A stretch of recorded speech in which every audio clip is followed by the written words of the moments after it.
At a luxury skyscraper in downtown Manhattan, a young black woman in a food delivery uniform steps in to complete a lunch order, but before she can even say a word, the head of security confronts her with suspicion and scorn. When she tries to explain, he shoves her to the ground, calling her a trespasser. But just minutes later, the building's CEO storms out of the elevator. Not only does he recognize her, he kneels beside her. Because what no one expected is that this delivery girl is actually the CEO of one of the fastest-growing food empires in America and his own daughter. New York City, Friday noon. In Manhattan's financial district, where towering glass buildings pierce the sky like crowns above the city, everything moves to the heartbeat of capital and control. Here, every step echoes power. Every suit, every polished leather shoe speaks of rank in the food chain: lawyers, hedge fund managers, financial advisors, analysts. The Arlington building, home to some of Wall Street's most prestigious names, stood like an impenetrable fortress.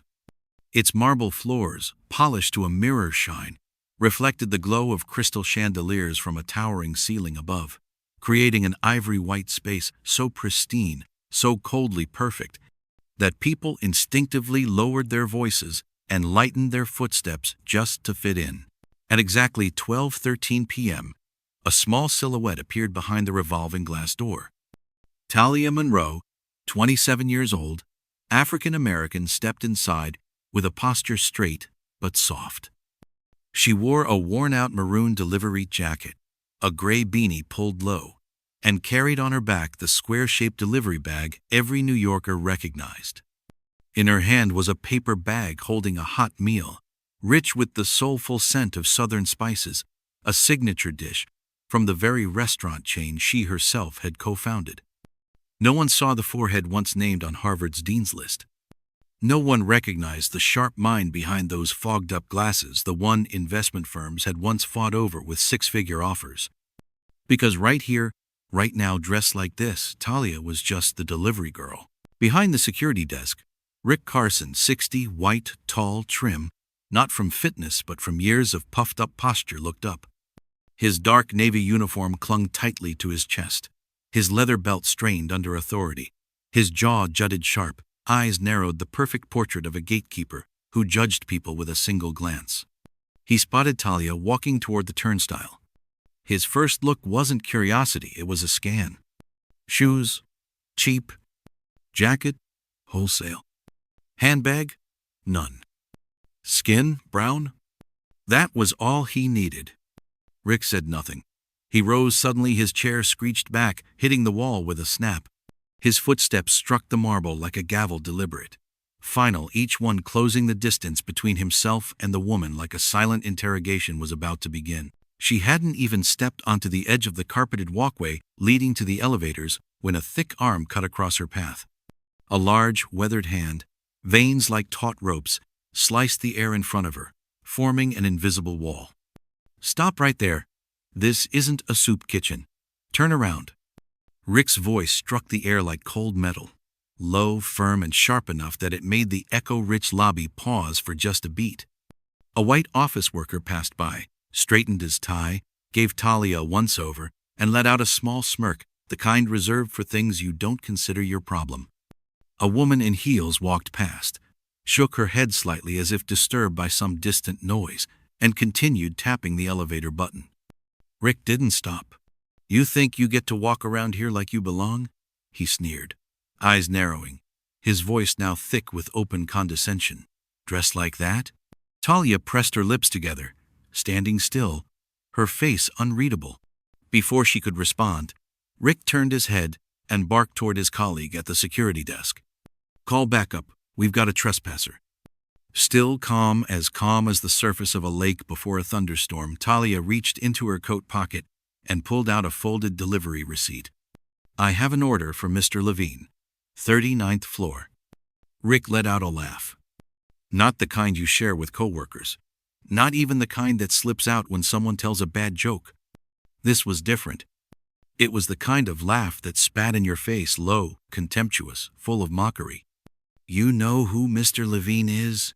Rick growled, stepping closer now. "He wouldn't order street food from some hole-in-the-wall joint. especially not from someone like you." And then, without warning, without hesitation, Rick's arm shot out. His open palm shoved her shoulder with force, his strength amplified by years of unchecked power and an ego that fed on submission. The world tilted. Talia stumbled backward. Everything slowed. She saw the lights above blur into white streaks. She felt the clean scent of lemon sanitizer fade beneath the copper tang of adrenaline. Heard the distant ting of an elevator in the background. And then, thud, asterisk, asterisk. Her body crashed against the cold metal door handle. The sound echoed like a gunshot off cathedral walls. A small gasp left her lips as she crumpled sideways, her spine colliding with the hard marble floor. The delivery bag burst open beside her, takeout boxes scattered, sauces spilled like blood across the glossy white stone. A silent mural of humiliation. Everything stilled. A junior analyst adjusted his glasses and opened his mouth to say something, then thought better of it and looked away. Two others stepped around her carefully, as if avoiding a pile of broken glass. One woman pulled out her phone and began recording, but said nothing. Her finger hovered steady over the screen, not an ounce of urgency in her stance. Rick remained planted where he stood, legs apart, arms folded. A stone idol guarding a gate he believed was his alone to defend. "Pick up your trash and get out of here," he barked. His voice wasn't loud, but it resonated through the lobby like a warning bell. "Don't make me escalate this further." Talia lay there, her cheek pressing into the cold marble. The scent of lemon sanitizer mixed with spilled Cajun sauce filled her lungs. Pain radiated from her shoulder. Her ribs throbbed with a dull ache, but that wasn't what made her breath hitch. It was the shame. It was the silence. It was the way the entire lobby watched, judged, and dismissed. But that wasn't new, not really. Because at that moment, as she struggled to sit upright, something deeper surged through her chestnut pain, not embarrassment, but memory. She was 8 years old again, perched on a hard plastic chair in a fluorescent-lit office at a city loan agency. Her feet didn't touch the floor, her socks bunched around her ankles. Next to her sat her mother, hair pulled back, wearing her best church dress, hands folded too tight in her lap. Talia remembered the way her mother smiled politely at the man behind the desk, the way she unfolded a folder filled with handwritten notes, recipes, and a little menu for the food truck she wanted to start. "Just a small business," her mother had said softly. "Hot plates, soul food, something for our neighborhood." The man had leaned back, lips pressed in a thin line. He didn't even touch the papers. "I'm sorry," he said, tone clipped. "We can't approve loans for ventures without proven collateral, especially in high-risk zones." Her mother's smile didn't falter, but her hands trembled. He didn't see that part. Talia did. And she never forgot it. Not the dismissal. Not the way her mother quietly gathered the folder, smoothed the corners, and whispered, "Thank you for your time," like she was the one who had failed. Later that night, back in their small Harlem apartment, Talia stood on a crate near the stove and stirred gumbo while her mother sat silently on the worn-out couch. And she made herself a promise. "One day, I'll build something. Not just a truck, a company, a building, a name.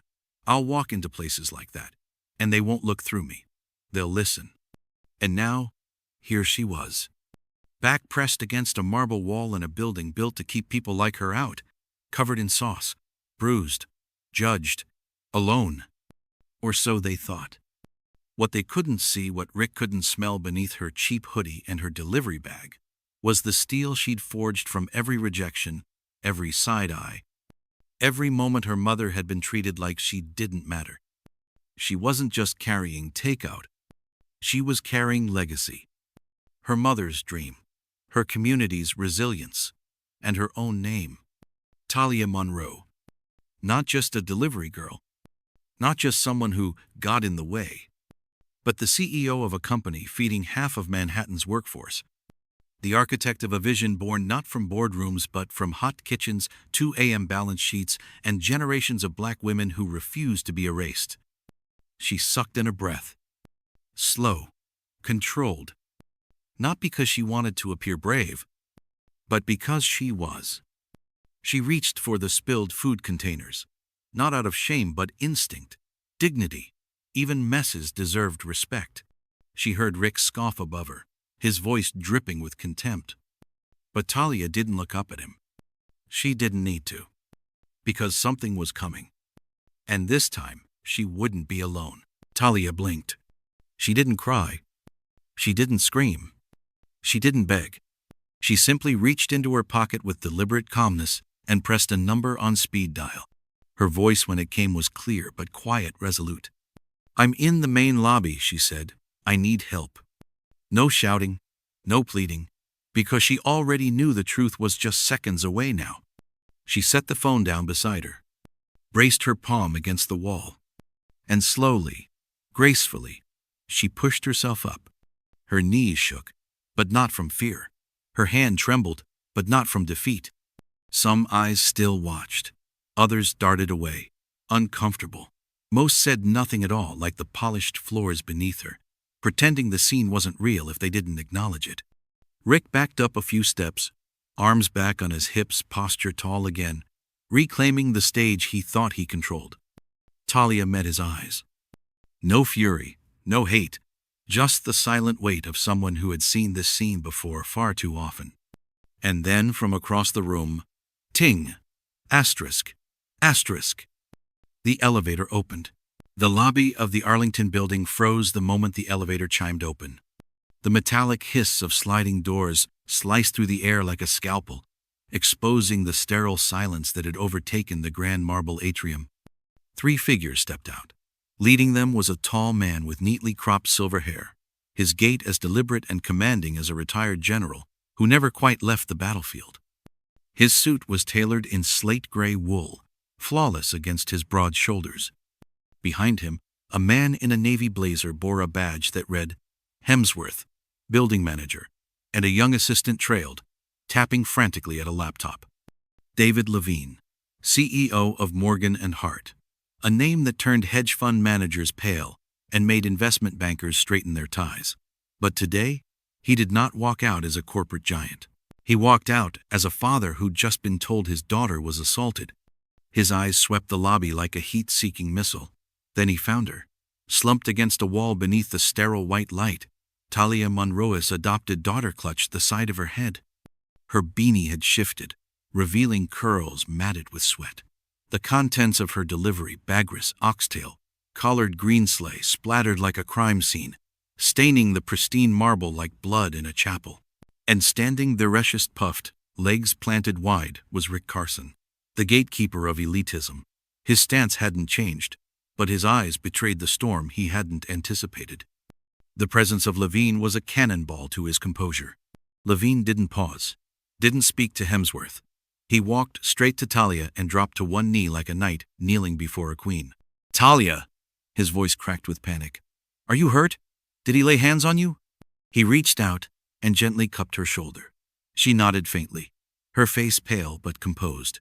Around them, the hush of curiosity and disbelief grew louder in silence. A nearby employee whispered to his coworker, "Is that Levine talking to her?" Levine rose, slowly, powerfully. His frame turned, now aimed like a drawn arrow at Rick. What the hell happened here? Rick stepped back instinctively. His palms hovered uncertainly at his belt. He tried to speak. Rick stepped back instinctively. His palms hovered uncertainly at his belt. He tried to speak. "Sir, I was only—" "You touched her?" Levine's voice detonated with barely controlled rage. "You laid hands on her?" Rick swallowed hard, but it was too late. Levine advanced, stabbing the air with his finger like a blade. "You assaulted Miss Monroe, CO of Soul Fusion Kitchen, our primary strategic partner for global expansion, the woman who personally negotiated our East Coast supply contracts." He paused, letting the weight of each word settle. "And more importantly, she is my daughter." The gasp that followed wasn't theatrical. It was real. A pulse of electricity surged through the lobby. Phones dropped, jaws parted. Hemsworth blanched. The assistant muttered prayers to algorithms under his breath. Rick stood there hollow. His throat worked, but no sound came out. The shame was too big, too final, too public. Talia rose with Levine's help. She adjusted her coat, wiped a smear of sauce from her sleeve, and bent to retrieve a toppled takeout box. She said nothing. Not yet. Then she turned. Her gaze locked onto Rick, not with vengeance, but clarity. Her voice was steady. "I'm a black woman. I wear a work uniform. And for that, you deemed me unworthy." She stepped forward, just slightly. "But the food you just kicked across the floor, it feeds this building, every day. That paycheck of yours, it's paid in part because of my company, because of me." Rick looked down. No excuses left. No smirk, no power. Around them, the silence was more than absence of sound. It was the sound of everyone learning something they couldn't unlearn. Talia's final words hit the room like a soft whip. No blood, no bruises, but enough sting to make everyone bow their heads. "And help Morgan and Hart, the very company you work for, grow strong enough to pay your salary." Rick Carson stood frozen, as if the marble floor beneath him had just turned to ice. No more swagger. No more puffed-up authority with his hands on his hips. Just an old man, trembling, eyes hollow, desperately clinging to the last shred of dignity on a floor stained with spilled soul food. A heavy silence swelled across the lobby like a tide. In that moment, not a soul dared to move, as if the entire world was waiting for a verdict, not from a judge, but from the stance of a woman who had been humiliated, but never broken. And then, the silence shattered not by applause or outrage, but by a trembling voice. It was Mr. Hemsworth, the building manager. A man in his 60s, dressed in a pale gray suit, his salt and pepper hair slicked back, glasses slipping down his nose, now walking forward with the gait of someone tripping over his own guilt. "Miss Monroe," he inhaled sharply, "I, on behalf of the building management, offer you our sincerest apology." His voice was hoarse, not from fatigue, but shame. Not from obligation, but from knowing he had stood by in silence when he could have spoken up.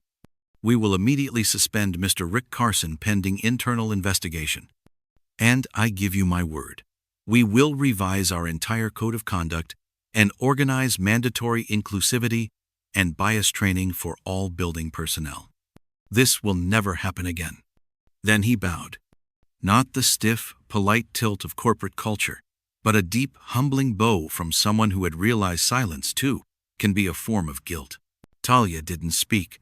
She simply looked at Mr. Hemsworth for a long moment, not with contempt, not even with judgment, just a gaze deep enough to weigh whether his apology meant anything at all. Then she nodded, softly, but firmly.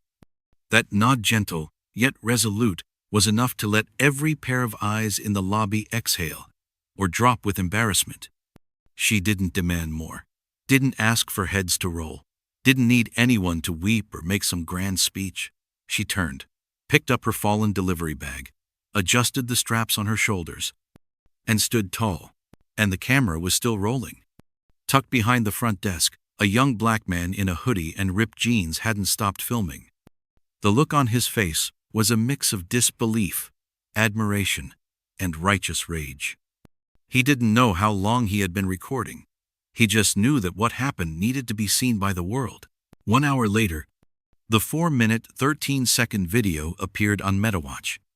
Within another hour, it hit Reels, X, formerly Twitter, and TikTok. Title: Delivery Girl Pushed at Manhattan Tower. Then Truth Silenced the Room. Hashtags: Number Justice for Talia. Number Respect All Workers. Number Soul Fusion Kitchen. Number Power and Grace. Within 24 hours, the internet was on fire. Over 300,000 views on day one. More than 5 million shares within 36 hours. The video hit top 3 trending across X and Instagram.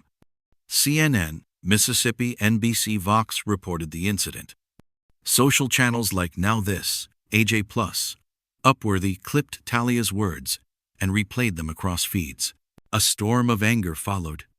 The internet roared, "Rick Carson must be fired, no negotiations. No one deserves to be degraded for wearing a uniform." She was calm, powerful, and exactly the kind of leader we need. Soul Fusion Kitchen? I'm ordering every week. Talia Monroe, the new symbol of dignity-driven business. From a woman who launched her soul food startup in Harlem on a small loan and sheer faith, Talia had built an empire. Soul Fusion Kitchen, Southern comfort food reimagined. Black-owned, black-run, spanned 18 states and served over 5 million meals each month. Annual revenue, $680 million. But that wasn't what made people admire her. It was how she led. Every Soul Fusion branch paid 25% above federal minimum wage. Delivery staff were given full medical insurance. 3% of profits went directly to scholarship programs for inner-city black students. Comments flooded the internet. We need more people like her in this world. She didn't just defend her dignity, she defended all of ours. Talia Monroe is what America should aspire to, not just success, but success with soul. Talia didn't speak to the press. No press conferences, no dramatic sound bites for CNN. She posted just one line to her LinkedIn profile: public. Success is not built on what you wear, but what you stand for. Talia Monroe. The ending? That wasn't really an ending. 1 week later, Soul Fusion Kitchen opened 42 new locations. Talia still rode her electric scooter to work, wore the same old coat, sipped coffee from the corner stand she loved since college. But the image of her walking out of the Arlington Tower that day, head held high, sauce-stained uniform, eyes unwavering, had already become a nationwide emblem. It appeared on T-shirts, on the cover of Time, on a glowing billboard in the center of Times Square, with only one message: don't judge by the uniform, respect the person. Talia Monroe. Join us to share meaningful stories by hitting the like and subscribe buttons. Don't forget to turn on the notification bell to start your day with profound lessons and heartfelt empathy.